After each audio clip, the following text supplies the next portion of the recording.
สบายดีทุกคนมาพบกันรายการสาวบุญพาหล่อเส้นเก่าเส้นเคยเนาะทุกคนเนาะเซิงมื้อนี้สบุญสิพามาหล่อเป็นบ้านแดงเด้อทุกคนเด้อหรือว่าบ้านหน้าค่ำหน่อยนั่นเองเนาะเพราะว่ามีเอื้อยเพิ่นขอเขามาตั้งแต่โดนๆแหละทุกคนแต่ว่าสบุญนั้นบ่ฮู้ว่าบ้านแดงอยู่ไสเนาะเพิ่นขอเขามาว่าสบุญไปรอบ้านแดงให้เบิ่งแน่แหละแต่ว่าสบุญบ่ฮู้สบุญคิดว่าเป็นบ้านหน้าค่ำเนาะเอาเป็นว่ามื้อนี้สบุญสิพาเป็นบ้านแดงเด้อทุกคนเด้อบ้านแดงเมืองไซภูทองแขวงสวรรณเขตเนาะซึ่งออกจากถาดโพนเนาะทุกคนเนาะต่อไซหน้าค่ำนี่แหละเป็นหมู่บ้านที่บ่ใหญ่ปานใดเนาะมาเบิ่งกันเลยทุกคนว่าบ้านของเพิ่นหันเป็นจังไดเนาะสองข้างทางที่เฮาไปก็จะเต็มไปด้วยข้าวทุกคนจะเต็มไปด้วยข้าวเพราะว่าฤดูนี้ก็เป็นฤดูข้าวหน้าปีเนาะเป็นฤดูข้าวหน้าปีก็จะเต็มไปด้วยข้าวเนาะจะเต็มไปด้วยข้าวเขตบ้านของเพิ่นนี่บ่ใหญ่ปานใดเด้อทุกคนเด้อเนาะเป็นบ้านที่ว่าบ่ใหญ่ปานใดเส้นทางกลางบ้านนี่จะเป็นเส้นทางดำเนาะจะเป็นเส้นทางดำพาบ้านจะเป็นแบบสี่ทุกคนการสัญจรไปมากก็คือสะดวกสบายแห้งเนาะสะดวกสบายแห้งขอโทษขออภัยในกล่องที่มันจะสั่นแน่น้อยหนึ่งเด้อทุกคนเด้อเนาะที่มันจะสั่นแน่น้อยหนึ่งบ้านของเพิ่นนี่มีบ้านผักเด้อทุกคนเด้อมีบ้านผักมีหารอาหารเนาะถ้าว่าไผไกลไปไกลมากก็สามารถมาใส่บริการได้เนาะหลังจากนั้นเฮาก็สิเลาะต่อเข้ามาโซนทางในทุกคนอันนี้จะถ่ายกล้องมุมขวางเด้อป้ายของเพิ่นจะบอกว่าบ้านนาค่ำแต่ว่าเพิ่นว่าเป็นบ้านแดงเนาะเพิ่นคอมเมนต์เข้ามาว่าเป็นบ้านแดงสมมุติก็สิพากเป็นบ้านแดงเลยเนาะ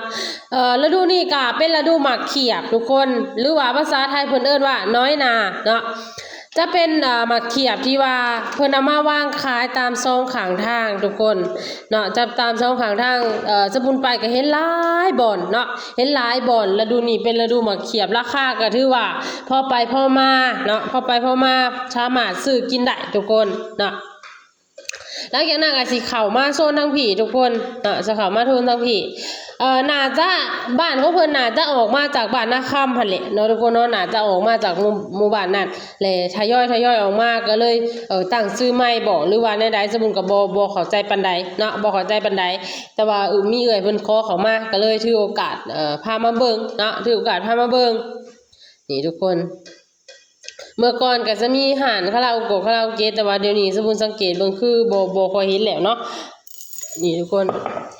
อันนี้จะเป็นภาพบรรยากาศของบ้านแดงเด้อจะเป็นภาพบรรยากาศของบ้านแดงทุกคนเนาะสองข้างทางก็จะประมาณนี้แหละทุกคนก็จะเต็มไปด้วย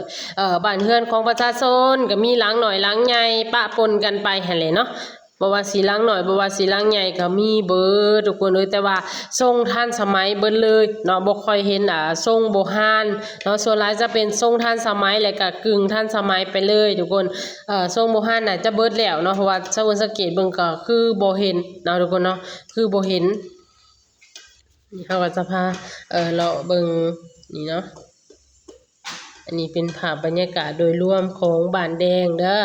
เนาะสำหรับเพิ่นขอเข้ามาก็มาให้แล้วเด้อเนาะมาให้แล้วพามาเบิ่งแล้วพามาเบิ่งพามาเที่ยวแล้วช่วงนี้หันสบุญมีเวลาแล้วเนาะทุกคนเนาะก็คือมีเวลาเดี๋ยวก็เลยได้พาทุกคนหันออกเลาะออกเที่ยวอันนี้จะเป็นวัดศรีบุญเฮืองเนาะเป็นวัดบ้านเพิ่นเองแต่ว่าจะบ่ได้เข้าไปข้างในวัดเด้อทุกคนเด้อบางบ้านก็เข้าบางบ้านก็บ่ได้เข้าเนาะเพราะว่าเฮาบ่ได้ขออนุญาตเพิ่นก่อนสบุญก็คืออยู่ได้บ่แม่นว่าบ่คือได้ไปถ่ายก็ต้องคิดคำนองคิดไต่ตองคักแน่เนาะว่าเป็นตาขาวบ่หรือบ่เป็นตาขาวเนาะถ้าว่าเป็นตาขาวก็จังขาวบ่เป็นตาขาวก็บ่ขาวไปเนาะทุกคนเนาะสุดท้ายนี่ก็สิได้สิ้นสุดการรีวิวหรือว่าสิ้นสุดการพาเลาะเที่ยวบ้านเลยเด้อทุกคนเด้อสุดท้ายนี่ก็ต้องขอบใจสำหรับคนที่เบิ่งคลิปสำหรับคนติดตามคลิปของสบุญเนาะทุกคนเนาะถ้าอยากให้ไปทางใดอย่าลืมคอมเมนต์ถิ่มไว้ได้เลยทุกคนเนาะสุดท้ายนี่ก็ขอบใจหลายๆที่เข้ามาเบิ่งคลิปของสบุญเนาะ